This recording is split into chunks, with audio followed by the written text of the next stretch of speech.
Таних хүнээс ирсэн Facebook зурваастаа хариу бичээд хохирогч болсон явдал гарлаа. Тодорхойлбол хүсэл дэлгээгч найз болонгуудаа зураг бичлэгийг хуваалцахыг хүсэж улмаар уулзах санал тавьсан.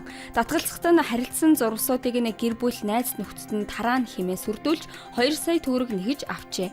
Мөн дахин сүрдүүлж мөнгө нэгсэн байна. Уг хэрэгт хуулийн дагуу харилцлага ногдуулжээ.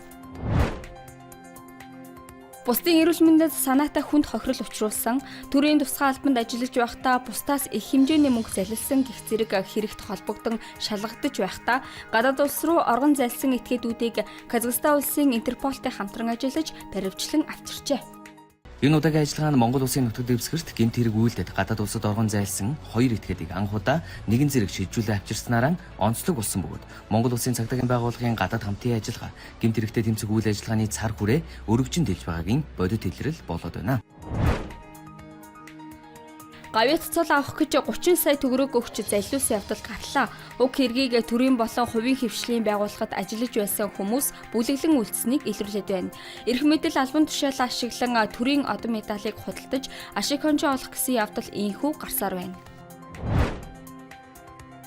Мопед, суран, скутер, цахилгаан мотортой дугуйнаас унаж мөргүүлж 2022 онд 50 иргэн гэмтэж бэртсэн бол 2023 онд 305 иргэн гэмтэж бэртжээ.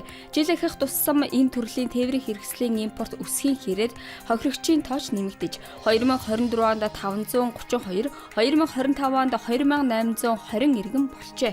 Түүнчлэн амнистаа алдах явдал бүртгэгдэх болсон байна. Тодорхойлбол 2024 онд 3 хүн нас баржээ.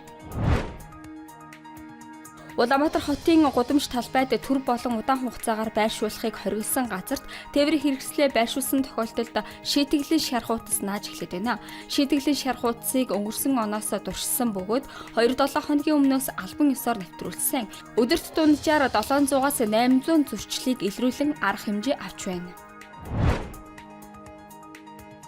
Бүрээдэд манай улсын адил газар тариалан эрхлэгчид малчидтай харилцан ойлголцож ажиллах шаардлага тулгарч байна.